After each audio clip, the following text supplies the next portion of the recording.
Le bio? J'adore les bourgeonnais. Bah, le bio, déjà on sait faire que ça, donc déjà c'est une simplicité.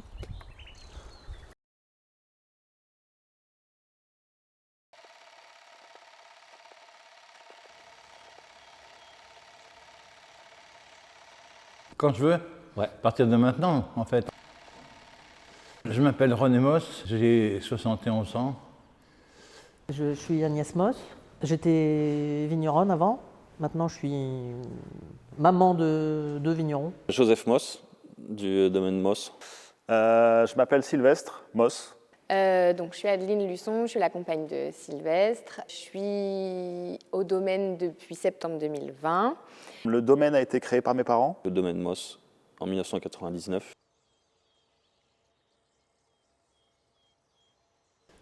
J'ai créé le domaine en 1999 et j'avais le goût de faire du vin, mais surtout d'en avoir suffisamment autour de moi pour en boire quand j'avais envie d'en boire, sans demander la permission à personne. Ce qui est très important quand on veut boire un peu.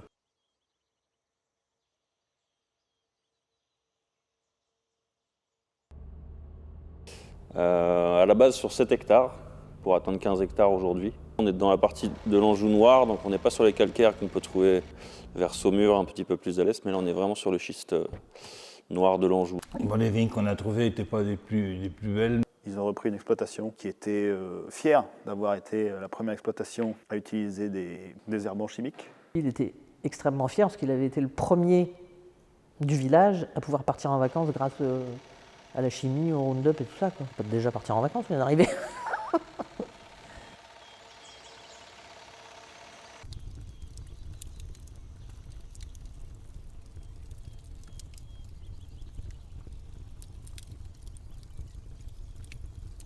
Oui, moi je voulais pas que mes enfants fassent ça en fait.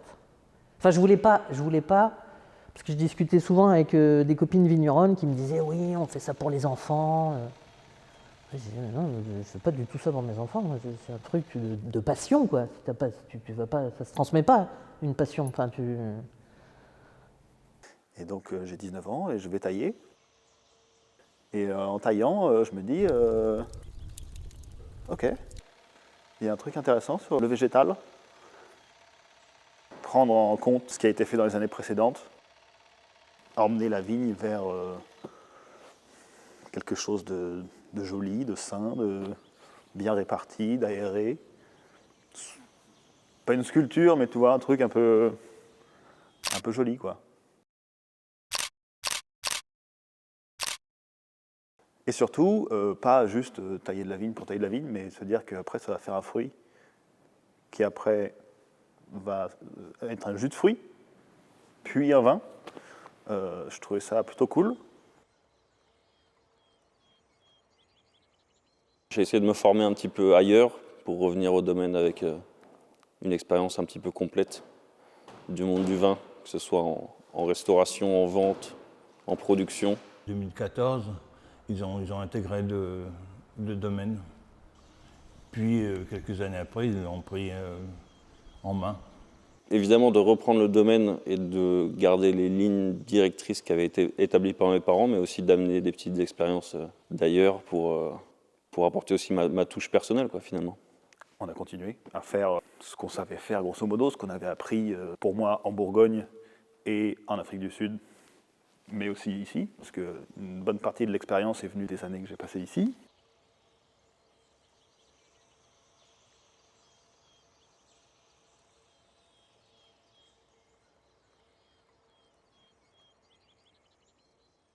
L'arrivée d'Adeline, une sorte de bénédiction, de truc salvateur qui m'a libérée. Enfin, moi, j'avais qu'une envie, c'est qu'il y ait une fille qui arrive déjà dans ce domaine. Parce que moi, je vis avec que des garçons depuis très longtemps.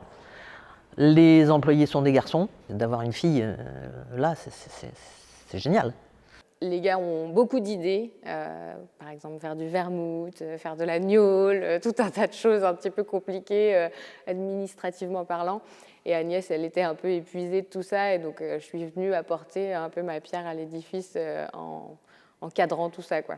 Moi, quand je suis arrivée, René était déjà quand même plus sur l'exploitation. Mais avec Agnès, on s'entend très bien. On est très différentes. Elle a trouvé que c'était le bazar, quoi, mon bureau. Parce qu'elle, elle est... Voilà, elle est... Mais sûrement complémentaires. Hein. C'est pas être strict, c'est être pro, quoi. Moi, je suis beaucoup plus stricte et organisée, et puis elle, un petit peu plus, je sais pas comment dire. Moi, j'étais un peu... voilà, j'avais envie d'aller dehors, quoi, plutôt que... Je pense que j'apporte un petit peu de cadre au domaine, et ça leur va bien, et c'est ce qu'ils attendaient aussi.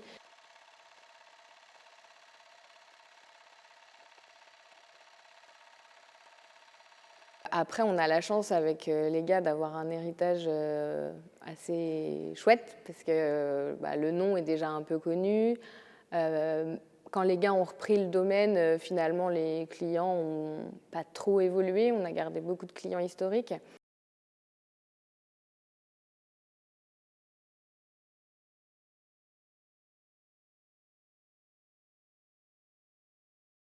Quand tu arrives là, juste après les chevaux, là, cette espèce de... Ça me le fait tous les jours, quoi.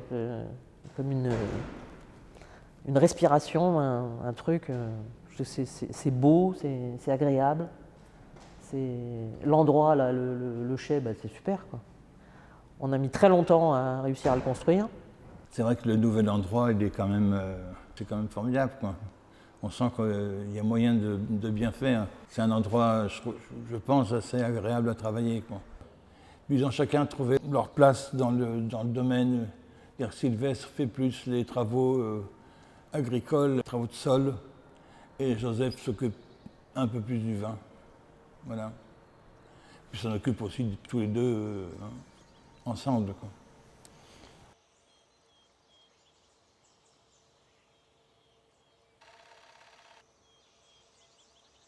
L'Anjou, c'est une grosse région où il y a beaucoup de Cabernet Cabernet Franc, et beaucoup de Chenin. à peu près 70% de notre encépagement, c'est du Chenin. Et après, il y a des cépages un peu plus... Co, un tout petit peu de Chardonnay, du Grelot noir, du Grelot gris. Donc voilà, on travaille à peu près 7-8 cépages sur le domaine. Tous les millésimes sont assez différents au niveau du travail du sol. On alterne un petit peu des millésimes très secs avec des millésimes très pluvieux. En Anjou et principalement vraiment dans nos vignes à Saint-Lambert-du-Lattay. C'est des sols qui se referment très vite, c'est-à-dire que tu as une fenêtre de tir qui est très courte. Si c'est trop dur, tu as des sols assez argileux qui vont être durs comme du ciment, donc tu ne vas pas pouvoir rentrer d'outils. Et si c'est trop mou, au contraire, ça va devenir assez impraticable. Donc il faut s'adapter à tout ça. Il y a des millésimes assez pluvieux où on va garder un couvert végétal qui va nous permettre de passer en tracteur si on a besoin de faire les traitements. Et puis on a des millésimes où on va essayer de travailler un petit peu plus les sols, d'enlever un petit peu d'herbe pour enlever un petit peu de concurrence à la vigne. Donc tout ça, c'est des adaptations qu'on fait à chaque millésime. Mais c'est vrai que c'est très propre à Saint-Lambert ici d'avoir des sols aussi difficiles. Par exemple, on a des vignes à Savenières, au nord de la Loire. Et là, c'est très différent puisque c'est des sols assez sableux qui sont finalement assez tendres et faciles à travailler. Donc merci les parents d'être venus s'installer ici sur des sols en ciment.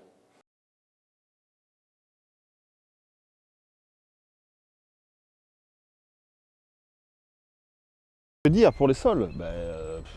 Les travaux du sol, hein, c'est ça la grosse différence entre la bio et puis la culture plus conventionnelle. Donc on a pas mal d'outils qui vont aller gratter le sol sous le pied de vigne, dans le rang, pour éviter que la vigne soit trop en concurrence avec l'herbe, avec les adventices. On garde toujours un petit peu d'herbe, nous, parce qu'on garde un petit peu de concurrence quand même, que la vigne n'ait pas trop de facilité. D'avoir un petit tapis végétal, ça permet aussi de structurer un petit peu le sol et de le stabiliser. Quand tu arraches une bonne toutouffe, plein de petites fourmis là, on voit quand même que sous cette couche d'herbe, il y a un petit peu d'humidité,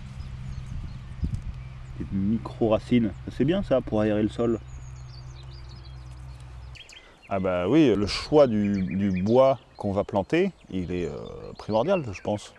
Si tu choisis une variété de chenin, par exemple, où on a pris du bois dans le rouge fer, dans les bonnes blanches, pour replanter notre parcelle à Savenières. Là, on choisit un peu les parcelles qui, pour nous, produisent des raisins de qualité. Bon, c'est très lié au terroir aussi, mais on a de la chance d'avoir un bon pépiniériste.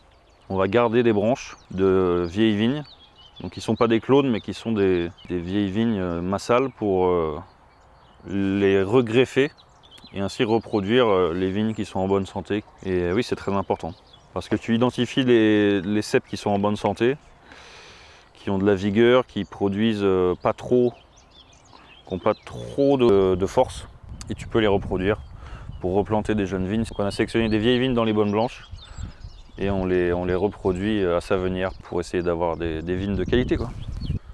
Voilà. Si on peut moins traiter, juste en faisant des bourgeonnages de qualité, voilà, c'est cool. Maintenant, les plantations, on essaie de faire des pieds un peu plus hauts qu'avant. Avant, c'était un peu ras du sol. Et en fait, au début du printemps, là, quand la période de gel est un petit peu flippante, ben, le froid est vraiment au ras du sol. Donc quand c'est un petit peu plus haut, on gagne peut-être 0,1 degré qui peut nous soulager. Nous, toutes nos vignes sont palissées. Donc le but, c'est de faire pousser la vigne entre les fils pour que la vigne pousse à la verticale, de laisser de l'espace pour passer les outils. Et puis que la végétation s'étale bien pour éviter d'avoir trop d'entassement végétal et une belle surface foliaire pour profiter un maximum du soleil. Le sud est là, et donc les vignes au sud profitent de plus de soleil que les vignes au nord, ce qui fait souvent des raisins plus mûrs. Gros lot, oui, si tu le tailles long, il peut te faire 3 grappes par brin comme ça là. Donc si tu tailles à 10 yeux, tu vois, tu peux vite retrouver avec 30 grappes sur le pied. Le chenin, si si nous on arrive à 10 grappes sur le pied, 15, c'est déjà beaucoup. Je trouve que c'est beaucoup. Et le gros lot, il a cette qualité de faire des raisins même quand il gèle. Donc ça, c'est vraiment sympa de sa part. Puis il est bon, quoi. Il est juteux, et poivré, et plein de fraises, de pamplemousse. On l'aime profondément, le gros lot. C'est pas que le chenin, mais le cabernet. Hein. Surtout pas. Et ben nous, sur les chenins, on fait des tailles assez courtes. Là, c'est des guyos courts, dans l'optique de faire des quantités assez faibles, entre guillemets. Donc, pour donner un petit peu un ordre d'idée, sur une année normale, on est à peu près à une trentaine d'hecto-hectares en chenin. Donc, ça fait 3000 litres de vin produit pour 1 hectare. Sur cette parcelle-là, on a 2 hectares de vignes. Et donc on peut dire qu'on va faire une soixantaine d'hectos, donc 6000 litres et donc à peu près 8000 bouteilles. Voilà. Donc c'est des rendements qui sont considérés comme assez faibles, mais c'est des rendements qui sont qualitatifs. Je pense qu'on peut chercher de la qualité jusqu'à à peu près une soixantaine d'hecto-hectares, et après ça devient quelque chose de plus productiviste et peut-être moins qualitatif. Déjà le fait d'être en bio, de travailler sans engrais de synthèse, etc. Ça pousse la vigne à aller chercher les nutriments dans le sol, à enfouir ses racines plus profondément. Et donc automatiquement, elle va avoir un petit peu plus de difficulté à se nourrir. Et c'est ça qui fait des vins de qualité, puisque si tu lui donnes trop à manger, elle va produire énormément de raisins. Mais au final, dans le vin, ça va perdre en complexité. Tu vas aller chercher beaucoup moins de minéralité, puisque les racines vont rester vraiment en surface. Et donc tout ça, c'est des bienfaits de la bio et de ces pratiques culturelles un peu plus saines. Et puis, le fait d'avoir aussi moins de produits de synthèse, ça va faire des vignes qui vont mieux vieillir et qui vont avoir une espérance de vie plus importante. Et puis je sais pas, le bio, ça fait des raisins. Des raisins qui fermentent bien, des bonnes levures, tout ce qu'il faut. Je ne vois pas changer de mode de culture en tout cas.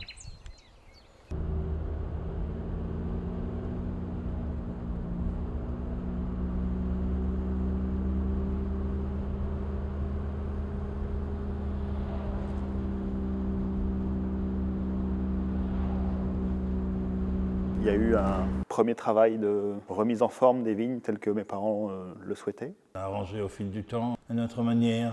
Et puis quand on a fait la formation Vitieno, on a rencontré Chocho, notre père à tous. Et lui, c'était un militant vin nature. Et puis ça avait l'air tellement simple. Et enfin, c'est pas plus simple, mais c'est plus nature, quoi. J'avais pas une idée du vin nature, mais j'avais une idée du vin bio, pas de chimie dans le vin. J'ai fait des rencontres à l'époque, j'avais des copains, on va citer Thierry Puzla, Christian Chaussard, qui m'ont amené le nez vers des vins plus nature que moi je faisais. C'est comme ça que j'ai suivi leur pas, quoi. Donc le chenin, traditionnellement connu en Anjou pour les vins liquoreux, les moelleux. Mes parents, quand ils se sont installés, mon père voulait vinifier du chenin et du cabernet, donc ça tombait très bien, mais pas comme ça. Le domaine Moss a été connu quand mon père faisait le vin parce que les vins blancs, ils étaient gourmands, doux, riches, beurrés, voilà. C'est des vins qui font comme ça. C'est vrai qu'en Anjou, il n'y avait pas énormément de vins bio et de vins nature à cette époque-là. Il y avait quelques personnes qui travaillaient vraiment déjà dans ce style-là, comme Joël Ménard ou Marc Angéli ou Jo Piton. Quand ils sont arrivés de Bourgogne ici, ils partaient plus sur une cuvée parcellaire, comme ça se fait beaucoup en Bourgogne, avec le chardonnay, mais appliquer ça sur le chenin et faire des élevages assez prolongés en barrique. Donc amener ce côté parcellaire, élevage, un petit peu de bois, élevage sur lit pour donner de la richesse au chenin. Et voilà, vraiment le travailler en sec de façon selon les différents terroirs comme ça. Donc ça, c'était assez novateur à l'époque. Moi, j'avais l'idée de faire du chenin, mais plutôt sec que moelleux, comme ça se fait par ici. Avec Joseph, on a la chance d'avoir les mêmes goûts, à peu près. On voulait faire des vins blancs secs, le chenin, très bien. Et on voulait faire des rouges un peu plus accessibles rapidement.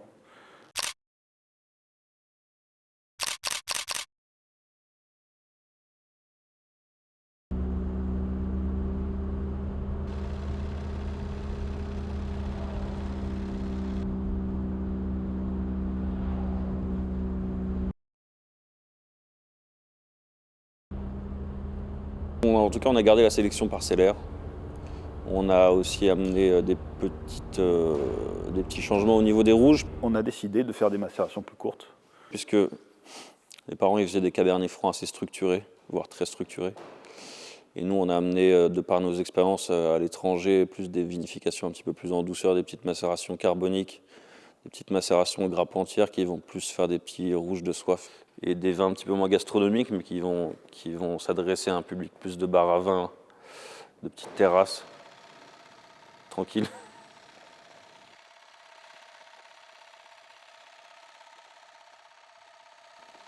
Une grande partie de notre production, notamment de chenin, est en vin de France. Et en fait, pour nous, le fait d'avoir ces cuvées parcellaires qui représentent vraiment un lieu précis, c'est plus fort que de représenter l'Anjou. Enfin, nos vins sont assez atypiques pour les vins d'Anjou finalement. En 2011-2012, mes parents ils essuyaient systématiquement des refus d'appellation sur les vins qu'ils présentaient. Donc pour les cuvées par exemple Bonne Blanche, Rouge Fer qui sont des parcellaires sur des vieilles vignes, mais ils étaient constamment refusés pour manque de typicité.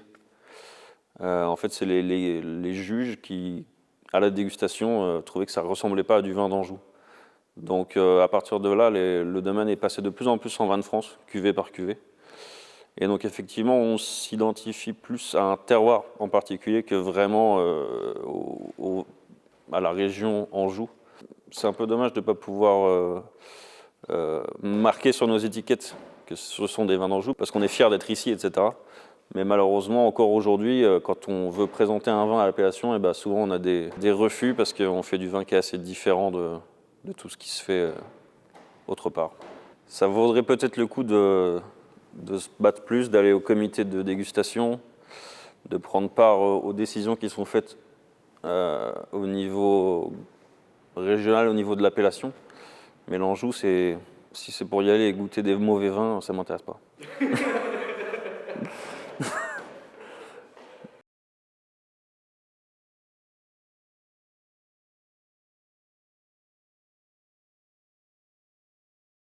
On travaille le plus naturellement possible, entre guillemets. C'est des fermentations qui se lancent tout seuls. On n'ajoute pas de levure, pas d'enzymes. Les levures indigènes, on fait beaucoup d'élevage en bois. Traditionnellement, le domaine travaille sur des petites barriques bourguignonnes de 228 litres. C'est une habitude que mes parents avaient pris quand ils étaient en Bourgogne avant d'arriver ici. On a longtemps travaillé avec ces petits formats qui permettent d'avoir une bonne complexité lors de l'assemblage, parce que chaque barrique va avoir son goût à elle. Et quand tu vas tout assembler, tu vas avoir autant de goûts différents qui vont s'assembler dans le vin et apporter de la complexité. Donc on travaille toujours avec ces petites barriques, mais depuis 2014, on est passé sur des formats un petit peu plus gros, comme vous voyez derrière moi. Donc ça, c'est des foudres qui font à peu près 25 hectolitres, donc l'équivalent d'une dizaine de barriques à peu près, et qui sont plus faciles d'entretien, qui durent plus longtemps dans le temps aussi. Et puis le fait d'avoir un contenant un petit peu plus gros, ça permet d'avoir une meilleure synergie au niveau de la fermentation. Des fermentations qui vont plus au bout, qui piétinent un petit peu moins.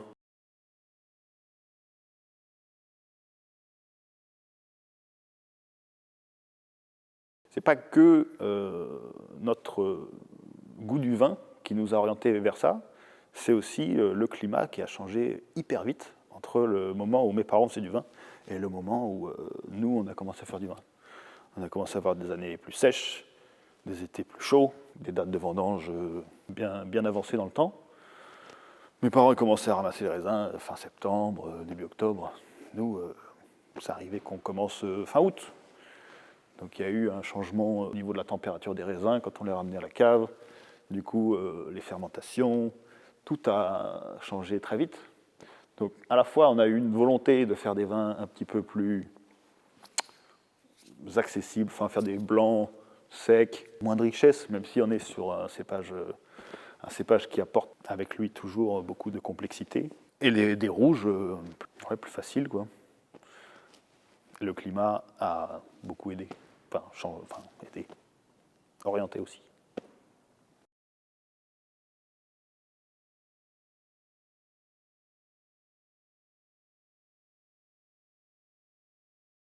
On a suivi un petit peu la route, le chemin que nos parents nous ont gentiment ouvert, mais en essayant de mettre une petite patte un petit peu plus fraîche, un petit peu plus simple à boire. Je ne sais pas si c'est notre jeune palais qui nous a orientés là-dedans, mais voilà, c'est ce qu'on voulait faire.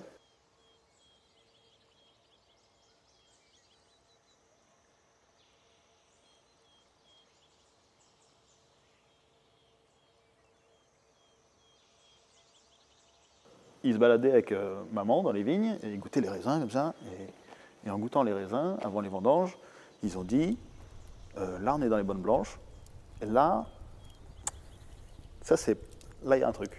Ça c'est pas la parcelle d'à côté. En mangeant des raisins, ils savaient que cette parcelle-là, elle avait une caractéristique spéciale. Enfin, tu vois, le caillou, l'orientation, le vent. Ça. Quand eux ils ont compris ça, c'était facile, ils l'ont compris, et ils nous ont dit cette parcelle-là, elle est incroyable, c'est un bijou, tenez, faites-en du bon vin. Eux, ils sont arrivés comme des nouveaux dans ce terrain-là, dans cet endroit-là, et ils ont compris, juste en travaillant avec des petits moyens, que certaines parcelles avaient plus de qualité que d'autres. Enfin, c'est ce que moi, j'interprète comme faire du vin nature, c'est comprendre où on est, ce que la nature nous donne, et qu'il y a certains endroits où la nature ne donne pas pareil. C'est comme ça. Bien sûr, on est des héritiers du mouvement qui a été instauré par la génération de mes parents. Mais voilà, on essaie de faire les choses à notre sauce, sans vraiment se définir comme faisant partie d'un mouvement ou d'un autre. Mais effectivement, grâce au travail que cette génération a fait, les vins ont évolué dans le bon sens. Même les vins plus traditionnels, ils ont aussi baissé en quantité dans un certain nombre d'intrants, etc. Donc, je pense que ça a fait évoluer beaucoup de choses.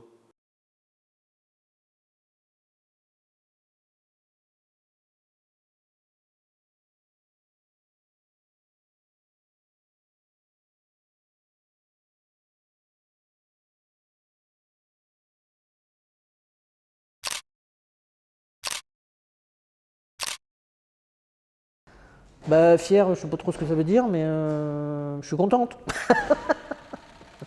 Non, mais oui, mais d'avoir tes enfants qui font quelque chose et qui s'éclatent dans ce qu'ils font, bah, je sais pas si c'est une fierté, mais en tout cas, c'est un bonheur.